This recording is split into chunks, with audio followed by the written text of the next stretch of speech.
حسینپور، سفری و قنبری برای ما گلزنی کردند. دروازه‌بان ما هم در این مسابقه موفق شد که گلزنی کنه برای ما. سوپر دروازه‌بان افغانستان محمد جواد سفری و رضا حسینپوری که گل سوم خودش رو در این رقابت‌ها به ثمر رساند. تعداد گل‌های امید قنبری هم به عدد 2 رسید و علی اصفهان که تیم او حرفی برای گفتن نداشت مقابل جوانان افغانستان.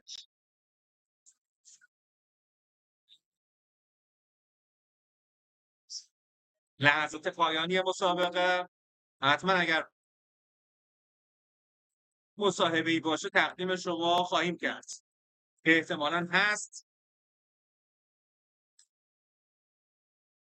گرد فنی افغانستان و بازیکنان افغانستان بله می‌بینید یوسفی، محمودی، حسینی، مرادی، حسینپور، سفری و قنبری 8 12 13 15 28 33 و 39 برای افغانستان گلزنی کردند در این دقایق و مالزیا به گلی نرسید و البته که محمد جواد سفری در این دیدار هم کلین شیت کرد در